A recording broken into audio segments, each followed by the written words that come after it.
அண்மை செய்தி. பாமக பொதுச் செயலாளர் வடிவேல் ராவணனுக்கு அன்புமணி தரப்பினர் கார் பரிசீலித்திருப்பதாக தகவல் கிடைத்திருக்கிறது. ராமதாஸ் ஆதரவாளராக இருந்த வடிவேல் ராவணன் பின்னர் அன்புமணி ஆதரவாளராக மாறினார் என்பது குறிப்பிடத்தக்கது. விவரங்களுடன் இணைகிறார் செய்தியாளர் ராஜேஷ். ராஜேஷ், இந்த தகவலின் உண்மைத்தன்மை என்ன? விவரங்கள் வழங்கலாம். தர்ஷினி, வணக்கம். அன்புமணி தரப்பினர் பாமகவினுடைய பொதுச் செயலாளர் வடிவேல் ராவணனுக்கு கார் வாங்கி கொடுத்திருப்பதாக சமூக வலைதளங்களில் ஒரு செய்தி பரவி வருகின்றது.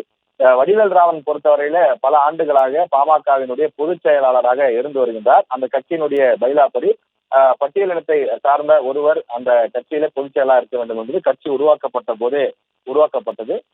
வடிவேல் ராவணன் அந்த கட்சிக்கு தொடர்ச்சியாக பல தேர்தல்களில் உழைத்து வருகின்றார். பல தேர்தல்களில் போட்டியிட்ட நபராகவும் இருக்கின்றார்.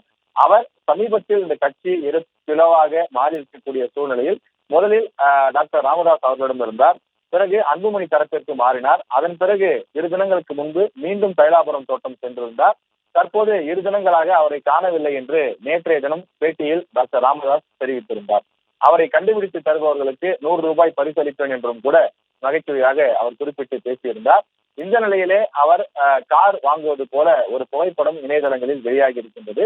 மேலும் இந்த புகைப்படம் குறித்து சமூக வலைதளத்தில் பதிவிடக்கூடிய பலரும் அன்புமணி தரப்பினர் இவருக்கு கார் வாங்கி கொடுத்திருக்கிறார்கள், தற்போது வரை அவர் பேருந்தில் தான் பயணம் மேற்கொண்டு வருகிறார், எனவே அவருக்கு கார் வாங்கி கொடுக்கப்பட்டிருக்கிறது என்றும் குறிப்பிட்டு வருகின்றார்கள். இது அதிகாரப்பூர்வமாக பாமக தரப்பிலிருந்து செய்தியாக வெளியாகவில்லை என்றாலும் பாமகவினரே சிலர் இது தொடர்பாக சமூக ஊடகங்களில் பதிவிட்டு வருகின்றார்கள்.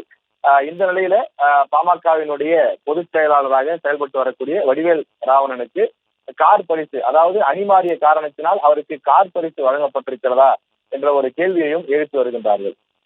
அதாவது இத்தனை நாட்கள் அவருக்கு கார் கொடுக்கவில்லை, ஆனால் தற்போது அவருக்கு கார் கொடுக்கப்பட்டிருக்கிறது என்றும் தொடர்ச்சியாக அவர் பேருந்து பயணம் போன்றவற்றில் ஈடுபட்டு வரக்கூடிய காரணத்தால் அவருக்கு பயணங்களை எளிதாக்குவதற்காக இந்த வசதி செய்து கொடுக்கப்பட்டிருப்பதாகவும் அவர்களாகவே கேள்வி எழுப்பி அவர்களாகவே பதிலும் சொல்லி வருகின்றார்கள்.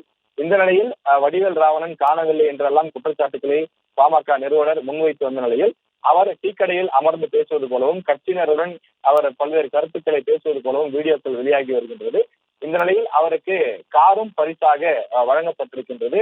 எனவே அன்புமணி தரப்பினருக்கு, அதாவது அவர் டாக்டர் ராமதாஸ் தரப்பிலிருந்து அன்புமணி தரப்புக்கு தாவிய காரணத்தினால்தான் அவருக்கு இந்த கார் பரிசு வழங்கப்பட்டிருக்கிறதா எனவும் சமூக வலைதளங்களில் பேசப்பட்டு வருகின்றது.